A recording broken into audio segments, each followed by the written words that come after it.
Yosio. I'm Jen Derenwater. I'm a writer and I am a citizen of the Cherokee Nation of Oklahoma. So I usually write my opinions, my thoughts on things, but today I thought that I would put a video out into the world. Which is slightly nerve-wracking because writing, you can edit what you think, and if you babble or you decide you don't like what you said, you can change it.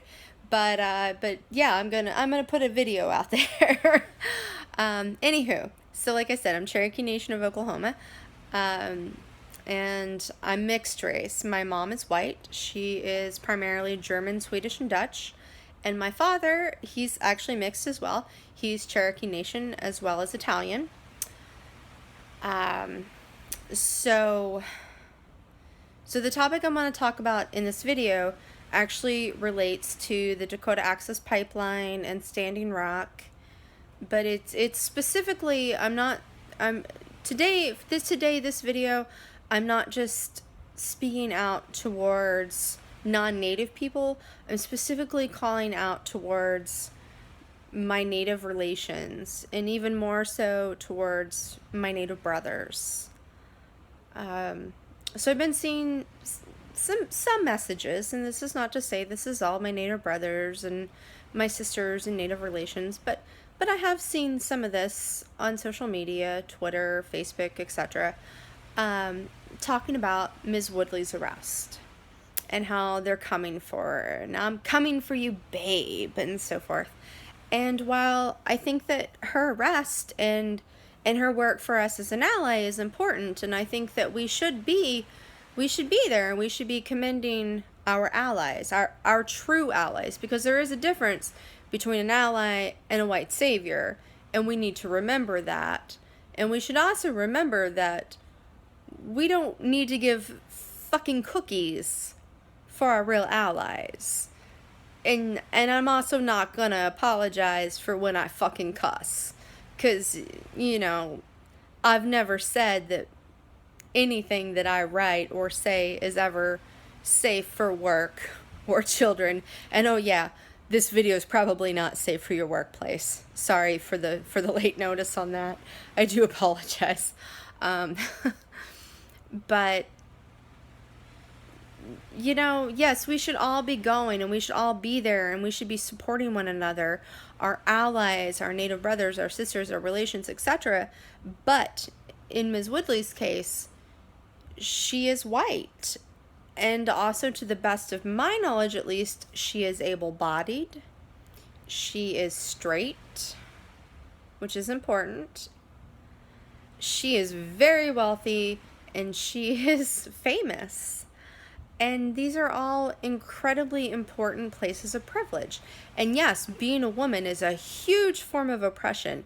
I don't care how lily white and well-to-do you are. Being a woman is a huge fucking source of oppression. But she has so much privilege in this world that she can buy off a lot of that oppression. Whereas a lot of us Native women and other Native people can't. There are so many people out at those camps who are Native that can't. They can't buy off that oppression. They can't set that oppression to the side.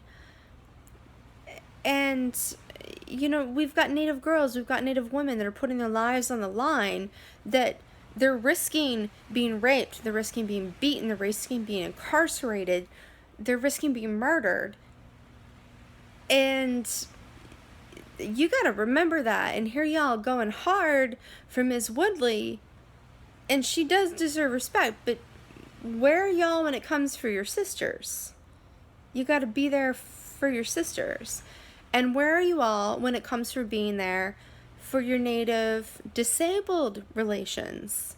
Because disabled Natives, we're going out there and we're putting our lives on the line and putting our health on the line in ways that able-bodied people can't understand.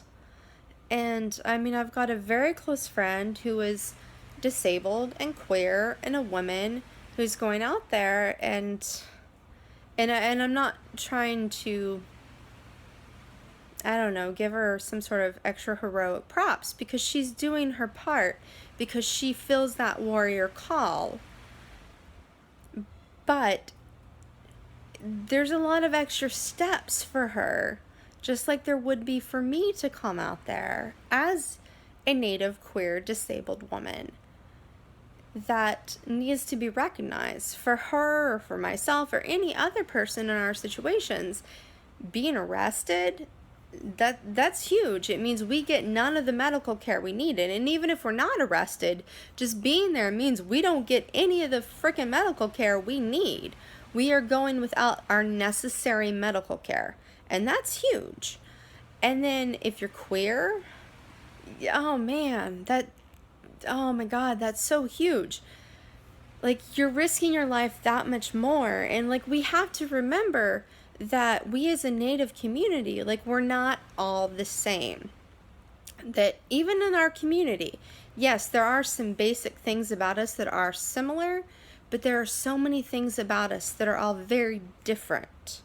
We're not all straight. We have bisexuals, we have transgendered folks, we have two-spirit, we have lesbians, we have gay men, we have gender non-binary people, we have women, we have men, we have rape survivors, we have domestic violence survivors. We have so many people in our community that are so different. We're not all the same. We have disabled people, we have able-bodied people, and even amongst disabled people, disabilities range so widely.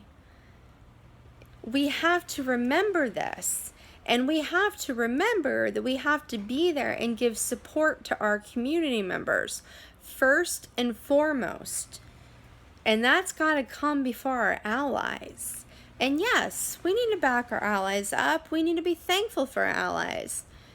And I don't think that means dropping to our knees and kissing their feet on the very ground that they've stolen from us. Absolutely not. But you gotta come for us first. And I'm saying this specifically to my Native brothers.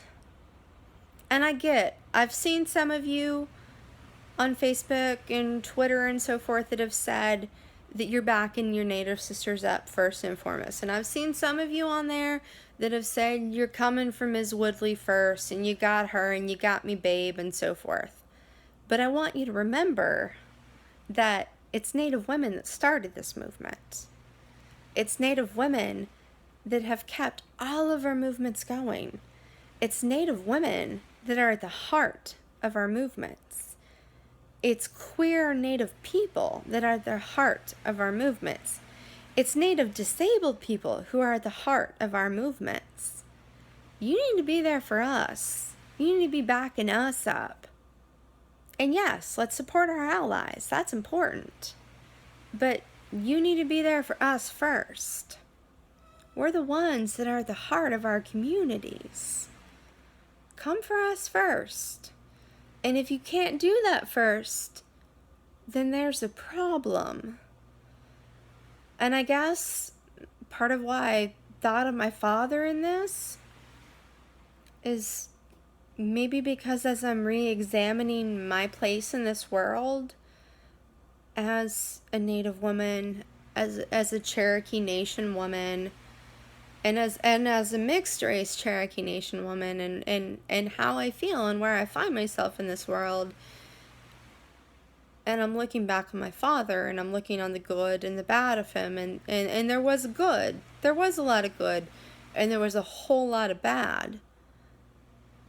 And I'm seeing that the only women he ever had any interest in was white women. And I'm seeing that a lot of the Native men I encounter are only interested in white women. That says a lot to me. And when I see that the only men who are interested in me are white men, and they're only interested in me in fetishizing me and turning me into a Pocahontas or a squaw, that's a problem. So, brothers, it's time to show up for me. It's time to show up for other Native girls and women. It's time to show up for your Native queer, lesbian, bi, trans, two-spirit, queer, non-binary, and disabled family members, your relations. It's time to get off your ass and start fighting for us. The allies come second. And with that, I love you all. And Wado, much love.